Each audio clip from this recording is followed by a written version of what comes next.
At our best friend's summer barbecue, a rich guest told my girlfriend, "I could give you a better life." She laughed and told the stunned crowd, "Anywhere, but here is a better life," before calling me boring and leaving with him. I responded with complete silence, moved out, and blocked her. 2 weeks later, it turned out he was a total fraud with a girlfriend in the city, and now she's completely alone and blowing up my phone begging me to take her back. Hey viewers, before we move on to the video, please make sure to subscribe to the channel and hit the like button if you want to see more stories like this. Thanks. The words didn't just hurt. They dissolved something. Some fundamental, unspoken agreement that held my world together. They were delivered with a laugh, a sharp, glassy sound that cut through the murmur of the party. "You're boring, Tom." A comfortable, predictable, boring man. I can still hear the exact pitch of it. That's where this starts. It didn't come out of nowhere, I guess. If I'm honest, the signs were there, floating in the air like static for weeks. I just kept swatting them away. Ashley had been restless.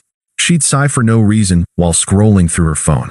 She'd make little comments about friends from college who were really living their best lives in other cities, on other continents. I'd chalked it up to a late 20s slump. I'd planned this party, Mike's annual summer barbecue, as a thing for us. A chance to reconnect with friends, have a few drinks, remember the good stuff. I'd even bought a new shirt. Dark blue, because she once said it brought out the gray in my eyes. When we arrived, she'd been attached to my side for all of 20 minutes, a glass of Pinot Grigio in her hand, making polite, if slightly distant, small talk. Then Ethan Carlisle arrived. You could feel the room shift. Ethan had that kind of energy. He didn't enter a room, he occupied it. He was a friend of Mike's brother, a finance guy from the city who'd somehow decided to grace our suburban sprawl with his presence. He was all crisp polo shirt, expensive cologne, and a laugh that was just a little too loud. I saw Ashley notice him. It was a physical thing, a straightening of her spine, a flick of her hair. "Who's that?" she asked, her voice a notch brighter. "No idea," I said. "Some friend of David's, I think." "He looks interesting," she murmured, and already her gaze was drifting away from me. I lost her to his orbit about 10 minutes later. I was by the grill, talking baseball with Mike, when I saw it happen. Ethan told a story, his hands moving dramatically. Ashley threw her head back and laughed, a real, throaty laugh I hadn't heard from her in months. She placed a hand on his arm. A familiar, intimate gesture I thought was reserved for me. A cold little stone settled in my gut. "Hey man, you okay?" Mike asked, following my gaze. His smile faded. Yeah, that's Ethan. David says he's a real piece of work." "Seems like it," I said, trying to keep my voice light. The night wore on. Ashley stayed glued to Ethan's side. I circulated, talked to people, nursed a beer, all the while feeling like a satellite tracking a single, burning star. Every time I glanced over, he was leaning closer, saying something meant only for her, and she was drinking it in, her eyes sparkling. I tried once. I walked over, placed a hand on the small of her back. "Having fun?" I asked. She turned, and her smile was different. It was the polite, public smile she used for my coworkers. "Loads. Tom, this is Ethan." "Ethan, my boyfriend, Tom." Ethan gave me a once-over, a quick, dismissive flick of the eyes that took in my new shirt, my ordinary jeans, my sensible shoes. He extended a hand. A firm, crushing grip. "Tom, good to meet you. Ashley here was just telling me about your, what was it? Data analysis? Fascinating stuff." The way he said fascinating made it sound like terminal illness. "It pays the bills," I said. "I'll bet it does," he replied, his smile not reaching his eyes. He turned back to Ashley. "As I was saying, after we closed the deal in Monaco, we just decided to take the yacht for a spin along the coast for a week. Spontaneous, you know." I was invisible again. I stood there for another painful minute before drifting away, the stone in my gut now a boulder. The critical mass hit a couple of hours later. I was near the patio doors, debating whether to just call an Uber and leave, when I saw Ethan jingle his car keys, sleek, silver, from a German manufacturer I couldn't afford. He was holding court for Ashley and a few others. And so I told him, "If you're not living on the edge, you're taking up too much space," he brayed. The group laughed on cue. His eyes landed on Ashley, hungry and possessive. "This is a nice little gathering, Mike. But it's a bit tame for my tastes." "No offense." "None taken," Mike said flatly, from across the deck. Ethan ignored him, focusing entirely on Ashley. "You seem like someone who appreciates a more thrilling pace. I could show you that. I could give you a better life than this." He said it like a joke, a playful, hyperbolic offer. But his eyes were dead serious. And that's when it happened. Ashley laughed, that same sharp, glassy sound from my memory. She looked right at me. The entire group went quiet. All the pretense, all the social veneer evaporated. Anywhere but here is a better life, she said, her voice cold and clear, carrying in the sudden silence. My heart stopped. The world narrowed to her face. She took a step toward me, her eyes holding mine, and she delivered the lines that would cleave my life in two. You're boring, Tom. A comfortable, predictable, boring man. She said the last word with such pure, undiluted contempt that it felt like a physical slap. You know it's true. The silence was absolute. You could hear the ice melting in someone's glass. Mike looked like he'd been punched. Ethan's smirk was a monument to smug victory. I didn't say a word. What was there to say? Any protest would just be boring. I just stood there, my face numb, my ears ringing, the new shirt I'd bought for her feeling like a stupid costume. She didn't wait for a response. She turned her back on me, on us, on everything. She looped her arm through Ethan's. Let's get out of this dump, she said, and she didn't look back. I watched them walk away, through the stunned crowd, out the gate, and into the night. The party remained frozen, a gallery of pitying and shocked faces staring at the exhibit. Me, the boring boyfriend, publicly deemed and discarded. I stood there for a full minute, just breathing, the weight of every eye upon me. Then, with a calm I did not feel, I set my half-finished beer down on the railing. I didn't look at anyone. I just walked through the silent house, out the front door, and into the quiet of my car. The hum of the engine was the only sound in a world that had just been utterly, irrevocably dismantled. The drive home was a study in silence. Not a peaceful silence, but a thick, smothering void where sound used to be. I didn't turn on the radio. I didn't scream or pound the steering wheel. I just drove. The streetlights strobed across the dashboard, each flash illuminating the empty passenger seat. Boring, predictable, comfortable. The words weren't just in my head. They were the tires on the pavement, the hum of the engine. They were the new, awful truth of my life. I pulled into our driveway, and killed the engine. The house was dark. Our house. The one we'd picked out together, painted together, where we talked about maybe, one day, kids. It was just a dark shape now. A shell. I walked inside. The familiar creak of the third step, the smell of her vanilla candle still lingering in the air. It all felt like a museum exhibit of a life that had ended hours ago. I didn't turn on the lights. I stood in the living room, in the dark, and just breathed. The numbness was a mercy. It was a layer of ice over a chasm of something much worse, a raw, howling humiliation that threatened to pull me under. I could still feel the stares of everyone at the party, their pity of physical weight. But beneath that, colder and sharper, was the memory of her face. Not angry, not sad, dismissive, as if she were finally brushing off a piece of lint that had been annoying her for years. I didn't cry. I didn't break anything. The part of me that would have done those things, the part that cared enough to have a passionate, messy breakdown, felt like it had been surgically removed. I was hollow. I went to our bedroom. The bedroom. Her side of the closet was open, a riot of color and texture next to my orderly rows of blues and grays. Boring. I took a pillow and a blanket from the hall closet, the ones we never used, and walked into the guest room. I closed the door. I didn't slam it. I just closed it. The click of the latch was the most definitive sound I'd made all night. I lay down on the stiff, unfamiliar bed and stared at the ceiling. The numbness began to recede, just enough for a single, clear thought to form in the silence. It's over. It wasn't a question. It wasn't a lament. It was a simple, cold fact. A diagnosis. The patient had been terminal for a long time, and tonight, the doctor had finally stopped the charade and pronounced the time of death. My phone buzzed on the nightstand. Once. Twice. A flurry of texts. I didn't look. It would be Mike. Or someone else from the party. I didn't want their outrage, their condolences. Their pity was just another form of the same humiliation. The phone eventually fell silent. I must have slept, because the next thing I knew, gray morning light was filtering through the blinds. The house was still silent. She hadn't come home. The final confirmation. I got up. I showered. I dressed in jeans and an old t-shirt. I moved through the routine by muscle memory, my mind quiet, my emotions still locked behind that sheet of ice. I made coffee. One mug. I was sitting at the kitchen island, staring at the steam rising from the black liquid, when my phone rang. It was Mike. I let it go to voicemail. He called again immediately. On the third ring, I picked up. Tom? Jesus, man, where are you? Are you okay? What the hell was that last night? I'm going to kill her. I'm serious. I'm going to find that Mike. My voice sounded strange. Flat. Steady. It didn't sound like me. He stopped. Yeah, man. I'm fine, I said. And in that moment, it was true. I was fine. I was breathing.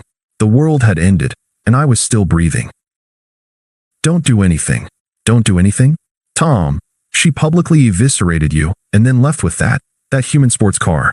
I've never seen anything so fucking cruel in my life. I know what I saw. I said, my tone still even. She showed me exactly who she is. I'm just going to handle it. Handle it how? What are you going to do? You want me to come over? We can. I don't know, man. We can do something. There's nothing to do. I said. The plan was already forming, not in a burst of inspiration, but like a checklist appearing in my mind. Calm. Methodical. Thanks, Mike. Really. But I've got it.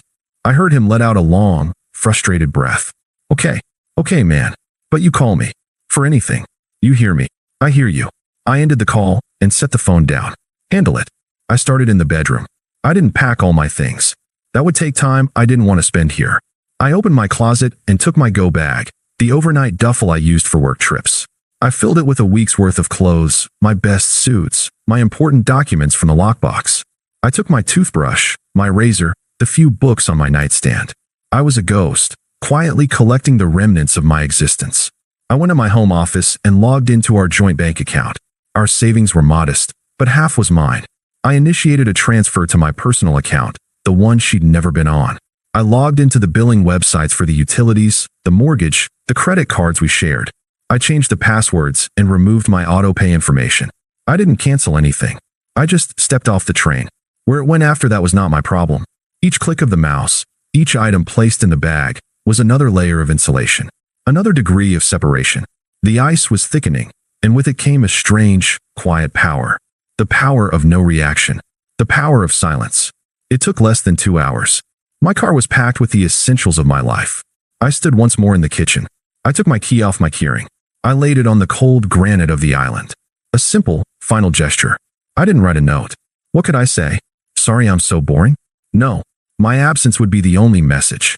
It would be louder than any screaming fit, any pathetic plea. It was the calm, predictable, boring thing to do. And for the first time, I was perfectly happy to be exactly who I was. I walked out the front door, got in my car, and drove to Mike's. He'd offered his spare room without me even having to ask. When I pulled up, he was waiting on the porch, his face etched with concern. He came down to the car as I got out. Jesus, Tom, you sure you're okay? I looked past him, at the quiet street, at the clear blue sky. The world was still turning. I nodded, pulling my duffel from the passenger seat. Yeah, Mike, I said, and my voice was my own again, just quieter. Calmer. I'm sure. The silence in Mike's spare room was different. It wasn't the suffocating quiet of that house, waiting for a door that wouldn't open. This was a productive silence. It was the hum of a laptop, the rhythm of a weights rack, the turning of a page. I went to work. I came home. I ran. I read. I did not talk about her. Mike tried, at first.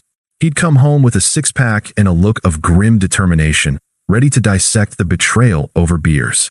I'd take one beer, listen to him vent for a few minutes, and then steer the conversation to the baseball game on TV or a project at work. After a week, he stopped trying. He just started treating me like me again, and the relief on his face was palpable. The first crack in the dam of silence came about 10 days after the party. Mike burst through the front door, his face alight with the fervent glee of a messenger bearing spectacularly bad news for someone else. You are not going to believe this, he announced, dumping grocery bags on the counter. You are not going to believe it. I looked up from my book. Believe what? So Sarah texted me. You know Sarah, from the party? She's friends with Lisa, who was talking to David, whose brother knows Ethan.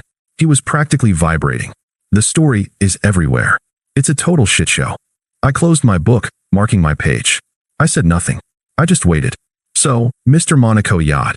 Mike continued, leaning forward on the counter. Turns out he's not some finance titan. He's a consultant, which is apparently code for between actual jobs. The car? Leased. The stories? Mostly bullshit. But get this, the guy has a girlfriend. A serious one. Back in the city. He paused for effect. I took a sip of water. So, this girlfriend, Mike went on, his words tumbling out. She got suspicious.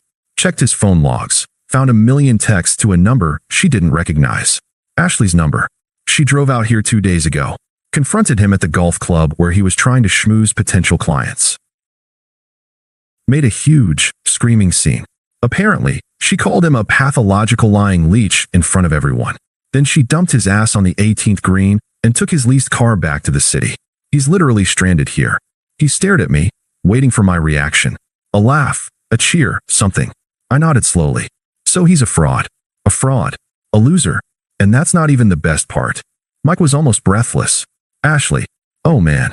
So she'd been staying with him at his short-term rental. When the girlfriend exposed everything, Ethan just shut down. Told Ashley it was a fun distraction, but he wasn't looking for anything complicated. He basically threw her out. She had to call an Uber. And the friend group, everyone knows, Tom. Everyone saw what she did to you, and now they see her getting publicly dumped by a con man. She's a pariah, man. No one is returning her texts. She's completely alone. He finally stopped, chest heaving, a triumphant grin on his face. He had brought me this offering of schadenfreude, expecting me to feast on it with him. I set my glass down. I looked out the window at the setting sun. I felt nothing. No thrill of victory. No pang of sympathy. Just a distant, clinical acknowledgement of cause and effect. I looked back at Mike. That sounds like a problem for her, I said, my voice even. Mike's grin faltered, replaced by a look of confused admiration. That's it. A problem for her. Dude, this is biblical-level karma. Its consequences, I corrected him softly. She made a choice. These are the consequences. It has nothing to do with me. I picked my book back up. The conversation was over. Mike stood there for a second, shook his head in disbelief, and started putting the groceries away. The message was received. The text started that night. It began with a single, tentative buzz. Then another. I left my phone face down on the nightstand. I knew it was her. The area code was the same, but the number was new. She was probably using a friend's phone or an app. The first one came through at 11:03 p.m. Unknown number, Tom. I know you're getting these. Please, we need to talk. I didn't respond. The ice held. The next morning, there was a barrage. The tone had shifted from pleading to defensive, laced with the familiar poison of blame. Unknown number. I was so drunk. You know how I get. You should have stopped me. You should have taken me home. This is partly your fault for just standing there. Unknown number. He was just so loud and everything was so boring. You know how those parties are. You didn't even try to make it fun. Unknown number. Are you really this petty? You're just going to ignore me? After 5 years? I deleted them. I blocked the number. It was like swatting a fly. An hour later, a new number appeared. This one was soaked in nostalgia, a calculated weapon she thought could melt the ice. Unknown number 2. Remember when we went to that little cabin in the mountains and it snowed and we stayed in bed for 2 days? We were so happy. We can get back to that. It was a mistake. A huge, stupid mistake. Unknown number 2. I think I was just scared. Scared of how much I love you and how safe it felt. I sabotaged it. I'm so sorry. I blocked that one too. The safe felt like another dig. Boring. The third number came in the afternoon. The desperation was raw now, stripped of all pretense. Unknown number 3. He's gone. He used me and he's gone. Everyone is gone. No one will talk to me. Unknown number 3. I have nowhere to go. Please. I need you. You're my person. I'm so alone. I was at the gym when that one came through. I read it between sets, my heart rate steady. I didn't feel like her person. I felt like a life raft she was screaming for after she'd personally set her own ship on fire. I kept lifting. I finished my workout. I blocked the number. The final message came as I was walking out of the gym, the evening air cool on my skin. The tone had curdled. The mask was fully off. Unknown number 4. You're really just going to ghost me? After everything I did for you? I made you interesting. I gave you a life. You were nothing before me. You're a pathetic, weak little man. Answer me. I almost smiled. There she was. The real Ashley. The one who'd looked at me with such cold contempt at the party. The anger was her final, futile attempt to provoke a reaction, to prove she still had any power over my emotions. She was trying to pick a fight with a ghost. I slipped the phone into my pocket and started the walk to my car. I heard the frantic clicking of heels on pavement behind me. Tom, please. I turned. She was standing there, under the harsh fluorescent light of the parking lot. She looked small. Her eyes were red raw and puffy. Her hair was pulled back in a messy ponytail. She was wearing sweatpants and a jacket I recognized as mine. She looked nothing like the glittering, cruel woman from the party. "Tom, please," she cried, her voice breaking. "Just talk to me. I'm sorry. It was the biggest mistake of my life. He's gone. Everyone's gone." I didn't move. I didn't speak. I just looked at her, waiting for her to finish. My silence seemed to unnerve her more than any yelling could have. "We can fix this," she pleaded, taking a step closer. Her hands were trembling. "We can go to counseling. We can move. We can go back to how we were." That was it. The key that unlocked my calm, final response. There was no how we were. There was only the truth she had built. "There is no we, Ashley," I said. My voice was quiet but absolute. It didn't waver. It didn't rise. It was a simple statement of fact. She flinched as if I'd shouted. "You don't mean that. You love me. The man you called boring died at that party," I said, my gaze steady on hers. I felt no anger, no hatred, just a vast, immeasurable distance between us. "You killed him, and I like the man I am now much, much better." Tears streamed down her face, but they had no power here. "Tom, do not contact me again," I said, cutting her off. It wasn't a threat. It was a boundary, delivered with the calm finality of a judge issuing a sentence. I turned my back on her.